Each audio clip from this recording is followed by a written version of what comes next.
요즘 저는 주일마다 마태복음 13장에 나타난 하나님 나라에 관한 비유들의 말씀으로 설교를 연속적으로 나누고 있습니다.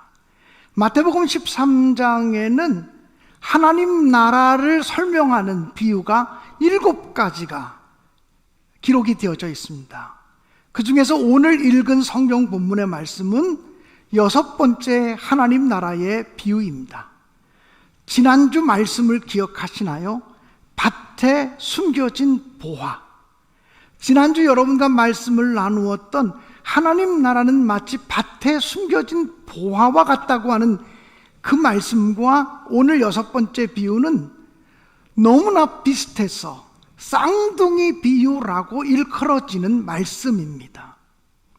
그래서 사실은 지난주 설교 말씀을 잘 이해하고 은혜 받았으면 오늘은 이하동문 그리고 끝내면 되는 설교 같습니다. 그렇지만 오늘 세계 성찬주일이고 우리가 성찬 예식을 거행해야 되기 때문에 가급적 조금 짧은 설교를 해야겠다는 생각 가지고 오늘 본문의 말씀을 다시 나누게 되었습니다. 마태복음 13장에 보면 특별히 5번째와 6번째 비유에 보면 하나님 나라는 밭에 숨겨진 보물과 같다. 또 오늘 본문에 보면 하나님 나라는 좋은 진주를 구하는 상인과 같다. 밭에 숨겨진 보물을 발견함에 기뻐하며 돌아가서 자기의 모든 소유를 다 팔아서 그 밭을 샀느니라. 또 진주를 찾는 상인은 너무나 귀한 진주를 발견함에 자기의 모든 소유를 다 팔아서 그 진주를 샀느니라고 기록이 되어져 있습니다. 이 2가지 비유에 공통점이 있습니다. 발견하고 그 가치를 발견하고 그리고 그 귀한 것을 차지하기 위해서 내 모든 것을 희생하고 내 모든 것을 헌신해서라도 그것을 사들이고 그리고 신속하게 결단하고 움직였다라고 하는 것입니다. 뒤로 미루지 않고 하나님 나라의 가치가 너무나 소중하기 때문에 자기의 모든 것을 다 팔아서라도 그것을 소유하고야 말았다라고 하는 것입니다. 2 비유의 차이점이 있습니다. 밭에 감춰진 보화의 비유에서는 어떤 농부가 밭을 갈다가 우연히 보물을 발견한 것입니다. 우연히. 그런데 오늘 6번째 비유에서 진주를 구하는 상인은 더 좋은 진주, 더 값지고 귀한 진주를 찾기 위해 애쓰고 애쓰다가 너무나 좋은 진주를 발견했다는 것입니다. 하나는 우연히 다가온 하나님의 나라입니다. 오늘 비유의 말씀은 의도성을 가지고 찾고 추구하다가 다가온 하나님의 나라입니다. 다시 말하면 하나님의 나라는 내 의지와 상관없이 어느 순간 우연스럽게 우리에게 다가올 수 있다는 것입니다. 그런데 또 반대로 하나님의 나라는 우리가 하나님 나라를 간절히 사모하고 하나님의 은혜를 간절히 사모하고 하나님의 사랑을 간절히 사모하고 찾고 추구하는 자들에게 하나님 나라가 선물로 주어질 수 있다라고 하는 것입니다. 사랑하는 신내교회 성도 여러분, 여러분은 하나님 나라가 내가 생각하지도 않은 시간에 우연히 다가오셔도 그 가치를 깨닫고 발견하는 자들이 되기를 주님의 이름으로 축복합니다.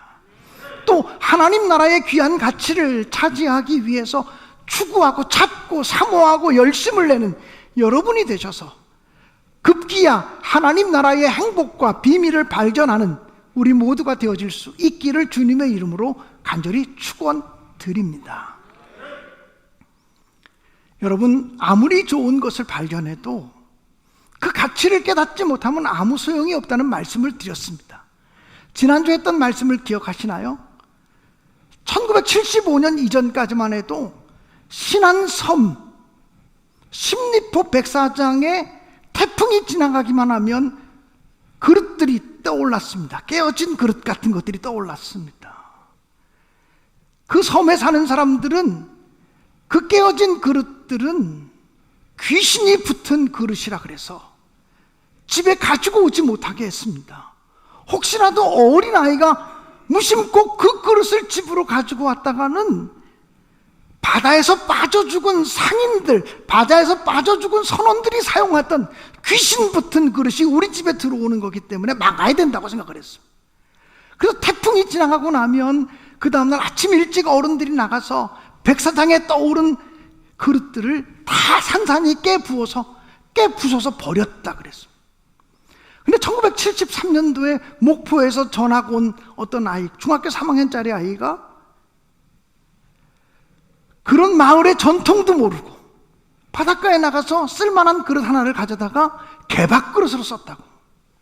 2년쯤 지나서 육지에서 친척이 와가지고 그것을 유심히 보다가 내가 가지고 나가서 좀 감정을 받아야겠다고. 그리고 75년도에 그걸 가지고 나가서 목포시청 총무과 과장인 최원묵 씨에게 감정을 의뢰해서 감정해 보니까 75년도 당시에 개밥 그릇으로 사용하던 그 그릇이 3억 5천. 당시 75년도에 강남에 50평 아파트가 2천만 원 할 때 개밥 그릇으로 사용하던 그 그릇이 50평 아파트 17채를 살 수 있는 값어치였다. 어떻게 그것이 발견되었습니까? 그래서 해군 군함 4척이 신안섬을 포기하고 아무도 접근하지 못하게 하고 해변가에 아무도 나오지 못하게 하고 바닷가를 조사했더니 1362년 당나라 때 2만 점의 도자기를 싣고 가던 배가 목포 아파트에서 빠져가지고 700년 가까이 바닷속에 묻혀있는 보물이었다는 것을 발견하게 됐고, 그게 보물인 줄 알았다면 그렇게 깨버렸을까요? 그게 보물인 줄 알았다면 귀신 붙은 부릇이라고 다 버렸을까요? 보물을 발견해도 보물인 줄 모르면 얼마나 불행한 일이냐라고 하는 말씀을 지난주에 여러분과 나눴어요. 그 보물을 차지하기 위해서라면 모든 것을 투자하는 것이 마땅하지 않냐. 우리에게 그 보물이 바로 예수 그리스도다. 예수 그리스도를 소유하기 위해서 모든 것을 버려서 천국을 소유하는 백성들이 된다는 말씀을 드렸어요. 그리고 그 비슷한 주제가 바로 오늘 성경 본문의 말씀인데, 오늘 성경 본문의 말씀을 일주일 내내 묵상하면서 제 마음이 계속 불편한 거예요. 목사로서 굉장히 불편한 거예요. 하나님 나라를 소유하려면 다 팔아야 하나님 나라를 소유할 수 있다면 우리 중에 하나님 나라를 소유할 사람이 몇이나 될까? 하나님 나라를 소유하려면 정말 다 팔아야 되는 걸까? 우리 중에 하나님 나라를 소유할 사람이 과연 하나나 있을까? 목사인 나는 하나님 나라를 소유할 수 있을까? 2000년 기독교 역사를 보면 하나님 나라를 소유하기 위해서 모든 것을 다 팔았던 사람이 있어요. 바울 사도와 같은 사람이 있어요. 어거스틴과 같은 사람이 있어요. 자기의 모든 전 재산을 팔아서 가난한 자들에게 나눠주고 평생을 거지처럼 살면서 선교했던 아시시의 성자라고 일컬어지는 프랜시스가 있어요. 우리가 다 그렇게 살 수 있을까? 다 우리가 그렇게 살지 못한다면 똑같은 설교를 다시 한번 하는 것은 교인들의 마음속에 죄책감을 심어주는 설교를 하는 목사가 되는 것은 아닐까? 아니, 나도 못하는 것을 우리 교인들이 하라고 그렇게 설교할 수 있는 용기는 나에게 있는가? 이런 고민들이 계속 꼬리에 꼬리를 물면서 한 주간 내내 설교를 준비하는 제 마음이 편하지 않았다는 얘기예요. 이런저런 서적도 찾아보고 이런저런 추석도 찾아보고 이것을 어떻게 해석해야 되는가에 대한 고민들을 참 많이 했죠. 어쩌면 설교 준비를 하면서 지난 한 주간만큼 제 마음속에 수없이 많은 갈등과 이런 것들이 찾아왔던 적이 그리 많지 않다고 생각이 들어요. 어저께 저녁 12시가 돼서도 그 설교 고민은 끝나지 않았어요. 오늘 새벽이 돼도 그 고민은 끝나지 않았어요. 그래서 오늘 설교는 새벽 6시 이후에 완성이 됐다고 생각이 되어져요.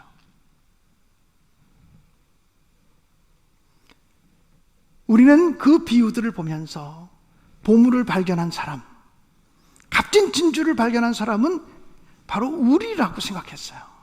우리가 그 보물이신 그리스도를 발견하고 그리스도를 얻기 위해서, 또 진주와 같은 그 그리스도를 얻기 위해서 모든 것을 헌신해야 된다.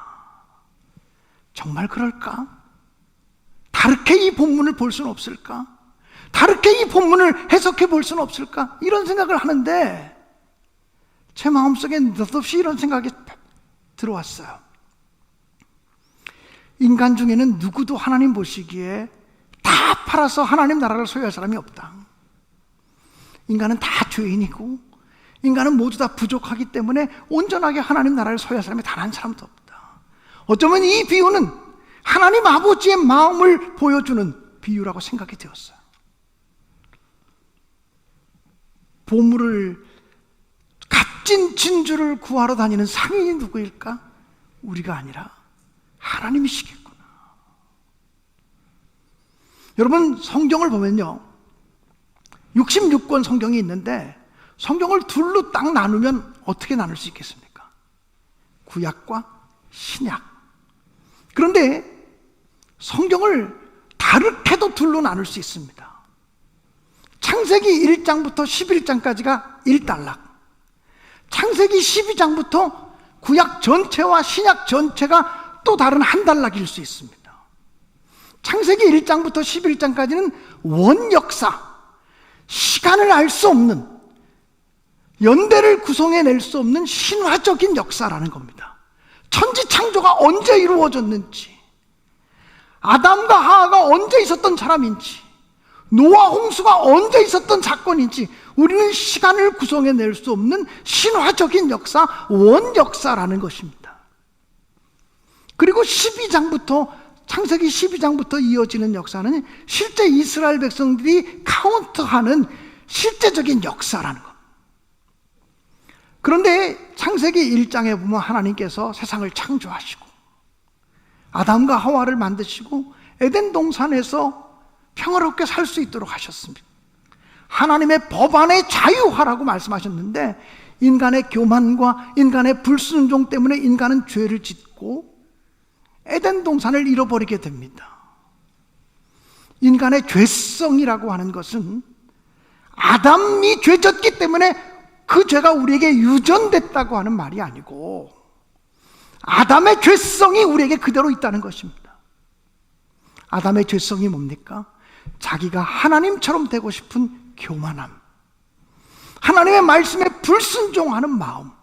교만과 불순종이 모든 인간의 마음속에, 모든 인류, 모든 세대 속에 있는 보편적인 죄성이라는 거예요. 이게 원죄성이라는 것입니다. 그런데 아담이 에덴 동산에서 쫓겨나고 난 다음에도 인간의 죄는 멈춰지지 않습니다. 가인이 아벨을 시기해서 돌로 쳐 죽입니다. 그리고 점점 죄는 커져서 창세기 6장쯤에 가면 노아 홍수가 일어날 때는 하나님이 세상에 사람 지으셨음을 한탄하셨다고 말씀하셨습니다. 물로 세상을 심판하시는데 노아를 통해서 한 줄기 빛을 열어주셨어요. 그런데 인간은 또 감사하지 못하고 또 죄를 짓습니다. 인간이 일으켰던 과학과 지식의 문명을 가지고서, 인간이 가지고 있는 문명을 가지고 창조주 하나님께 도전하려고 합니다. 그래서 우리가 우리의 노력과 우리의 문명과 우리의 기술과 우리의 과학적인 것을 총동원해서 하늘까지 높아져 보자, 하나님께 도전하자고 말합니다. 이 모습은 오늘 우리에게도 그대로 있습니다. 인간이 알면 얼마나 알고, 인간이 지식이 있으면 얼마나 있고, 인간이 만든 과학과 의술이 뛰어나면 얼마나 뛰어납니까? 우린 최근 과학 만능주의, 이성 만능주의, 기술 만능주의 시대를 살아왔어요. 그런데 코로나 바이러스 앞에서 인간이 만들어 놓은 기술, 과학, 의학, 이것이 정말 별거 아니라고 하는 사실을 처절하게 깨닫고 있는 시간들입니다. 인간은 겸손할 줄 알아야 합니다. 하나님 앞에 겸손할 줄 알아야 되고, 이 피조세계 앞에 겸손할 줄 알아야 되는 거죠. 그래서 인간이 죄를 짓게 되니까 하나님이 인간을 흩어놓으셨습니다. 거기까지가 창세기 11장까지의 역사입니다. 그래서 하나님과 인간 사이에 단절이 이루어졌습니다. 그런데 하나님이 인간을 찾아오셨습니다. 그게 창세기 12장의 사건입니다. 아브라함에게 찾아오셔서 아브라함아, 내가 너에게 복을 주리니 너는 복의 근원이 되라고 말했습니다. 아브라함을 통해서 하나님이 기뻐하시는 사람 아브라함을 통해서 새로운 역사를 이루시겠다는 것이었습니다. 로마서에 보면 아브라함은 믿을 수 없는 가운데 믿었던 사람이고 바랄 수 없는 가운데 바라보았던 믿음의 사람이라고 말합니다. 그 다음에 성경을 우리가 유심히 읽어보면 하나님이 사람을 찾고 찾으시다가 마치 진주를 찾아다니는 장사꾼처럼 하나님이 값진 진주를 찾으시다가 정말 이 사람 너무 값져, 너무 귀해, 진주와 같은 사람이야 라고 발견한 사람이 있습니다. 그 사람이 누구냐면 바로 다윗이라고 하는 사람입니다. 사도행전 13장에 보면 다윗에 대해서 바울 사도는 이렇게 표현하고 있습니다. 중간에 읽겠습니다. 내가 이새의 아들 다윗을 만나니 내 마음에 맞는 사람이라 내 뜻을 다 이루리라 하시더니, 마치 하나님이 진주를 구하는 장사꾼처럼 하나님의 마음에 맞는 사람, 진주와 같이 귀하고 보배로운 사람을 찾고 있었는데 다윗을 만날 때 하나님 마음에 맞는 사람으로 여겼다는 거예요. 내 마음에 맞는지라라고 하는 이 원문의 의미와 진주를 구하는 사람이 값진 진주를 발견하며 값진 진주를 찾았다라고 하는 말은 마음에 맞는 진주를 찾았다라는 의미입니다. 똑같은 의미입니다. 하나님이 마음에 맞는 진주를 발견하듯이 하나님의 마음에 맞는 다윗을 발견하셨습니다. 그래서 내가 이 다윗을 통해서 모든 것을 이루리라고 말씀하셨어요. 그리고는 예수님께서 어떻게 태어나셨습니까?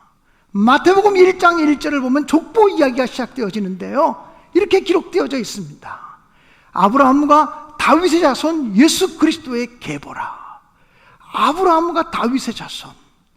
아니, 그렇게 훌륭한 인물들이 많은데 성경은 아브라함과 다윗을 얘기합니다. 하나님이 진주와 같이 귀하게 찾았던 보물이었던 아브라함을 통해서, 그리고 진주와 같이 마음에 꼭 맞는 진주를 발견한 것처럼 하나님이 찾아내신 보물과 같은 다윗을 통해서 새로운 역사를 시작하시겠다는 거예요. 그리고 아브라함의 후손 다윗의 후손으로 오신 예수 그리스도를 통해서 구원의 역사를 이루어 가십니다. 여러분, 로마서 4장에 보면 23절과 24절은 이렇게 기록하고 있습니다. 그에게라고 하는 말은 아브라함을 말합니다. 그에게 의로 여겨졌다 기록한 것은 아브라함만을 위한 것이 아니요. 그 다음에 24절입니다. 의로 여기심을 받을 우리도 위함이니 곧 예수 우리 주를 죽은 자 가운데서 살리신 이를 믿는 자니라. 아브라함을 믿음의 조상으로 세우신 하나님이 다윗을 꼭 맞는 사람이라고 여기셨던 그 하나님이 아브라함처럼 믿음을 가진 사람들을 보배롭고 존귀하게 여기시고 우리까지, 우리 주, 다시 한 번만 24절을 떼어주십시오. 곧 예수 우리 주를 죽은 자 가운데서 살리신 이를 믿는 우리들을 통해서도 하나님이 구원 역사를 이루시겠다는 거고, 아브라함을 존귀하게 여기시고 다윗을 존귀하게 여기신 하나님이 믿음을 갖고 살아가는 우리들, 예수님을 죽은 자 가운데서 살리신 그 하나님의 능력을 믿는 자들을 보배롭고 존귀하게 여기시겠다는 약속인 거지요. 사랑하는 여러분, 그러므로 이 비유를 하나님의 관점에서 바라보면 값진 진주를 구하는 상인은 하나님이시고, 값진 진주를 구하는 그 하나님이 발견하신 보물은 아브라함이었고 다윗이었고 아브라함의 뒤를 이어서 믿음을 가지고 살아가는 우리들이라는 거예요. 하나님이 바라보실 때 부족하고 연약하기 짝이 없지만 믿음을 가지고 살아가는 저를, 그리고 여러분들을 밭에 감춰진 보물처럼, 세상 그 무엇과도 바꿀 수 없는 보배로운 진주처럼 여겨주시겠다는 약속인 것이죠. 이렇게 보면 오늘 우리가 얼마나 귀중한 사람인지를 발견하게 돼요. 하나님의 은혜가, 나를 찾아내신 하나님의 은혜가 너무 귀하게 느껴지는 거예요. 하나님 아니고서는 그 값진 보배를 위해서 모든 것을 투자할 사람이 없어요. 우리가 진주를 발견했다고 모든 것을 다 팔 수 있는 능력이 있습니까? 하나님은 그렇게 하셨어요. 독생자 예수 그리스도를 인간을 위해서 내어주셨어요. 예수님은 진주와 같은 사람들을 구원하시기 위해서, 보배로운 사람들을 구원하시기 위해서 십자가에 피 흘려 죽으셨어요. 그리고 모든 죄를 용서하시고 그들을 구원하시겠다고 말씀하셨어요. 그리고 다 이루셨다고, 다윗을 통해서 다 이루겠다고 하신 그 예수님의 뜻이, 하나님의 뜻이 예수님이 다 이루셨다고 말씀함으로 하나님 나라가 이루어졌다, 하나님 나라가 이제 시작되었다, 복음의 씨앗이 선포되어짐으로 하나님 나라가 시작되었고 하나님 나라는 완성될 것이라고 선포하신 말씀인 줄로 믿습니다. 사랑하는 여러분, 말씀 결론을 내릴게요. 불란서의 위대한 작가였던 모파상이라고 하는 사람이 쓴 목걸이라고 하는 단편소설을 여러분 읽어보셨을 거예요. 어렴풋이 제가 얘기하면 다 기억날 거예요.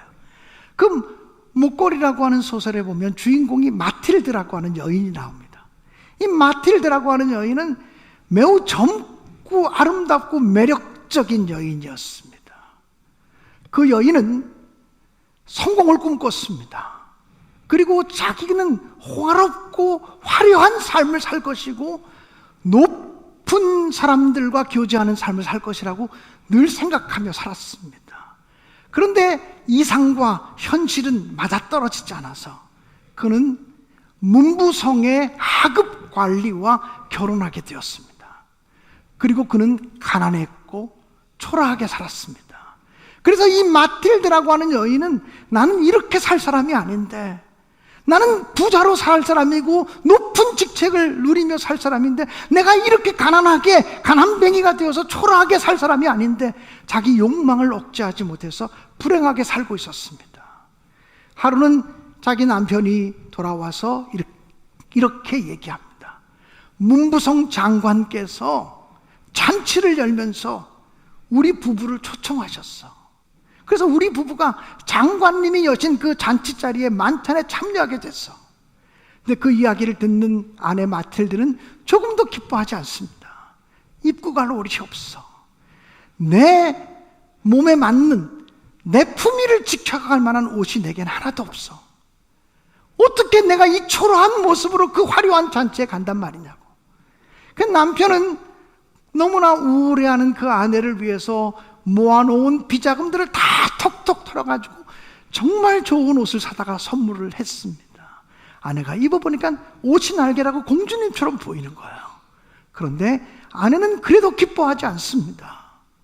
아니, 이렇게 좋은 옷을 입고 가면 될 텐데 왜 기뻐하지 않냐고. 당신이 여자를 몰라도 너무 모른다고.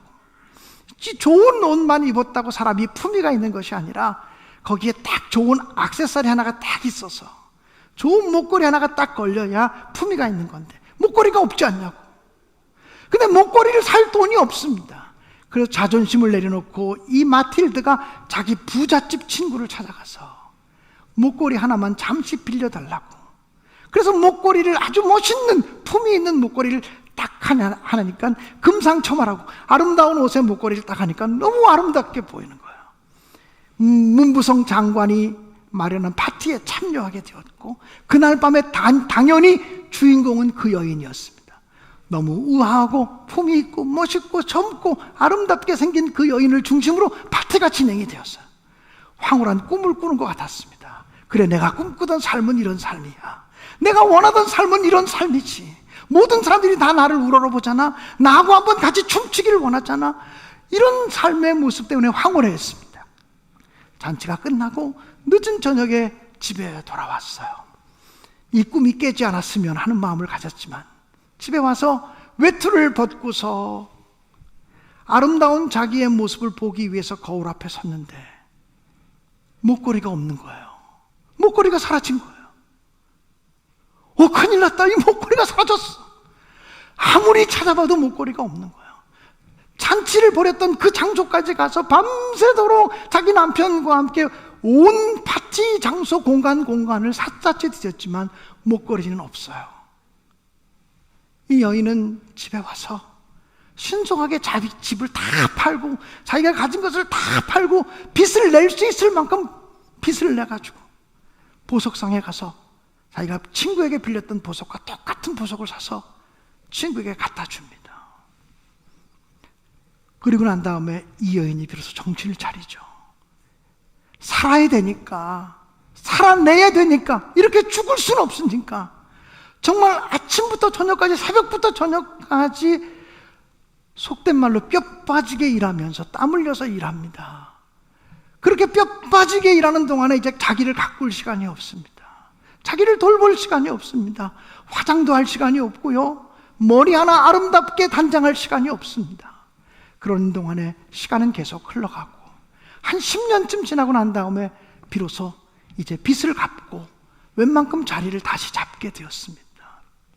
길거리에서 10년 만에 자기에게 그 값진 목걸이를 빌려줬던 여인을 만나게 돼, 친구를 만나게 돼요. 친구가 마틸드를 보면서 얘기합니다. 얘야, 10년 동안 도대체 무슨 일이 있었던 거야? 너의 아름다웠던 모습이 다 어디 간 거야? 너의 젊고 화려했던 모습이 다 어디 간 거야? 10년 동안 무슨 일이 있었기에 이렇게 그 고운 모습이 사라진 거야. 일하느라고 손은 거칠어지고 자기를 돌보지 않았기 때문에 온몸은 망가질 대로 망가지고 머리는 백발이 되어지고, 그래서 그 친구에게 자기의 이야기를 얘기합니다. 사실은 이렇고 이래서 이런 일이 있었던 거야. 그랬더니 그 친구가 마틸드를 바라보면서 이렇게 얘기합니다. 이런, 너무나 가여워라. 그건 내가 너한테 빌려준 그 목걸이 가짜 목걸이였는데,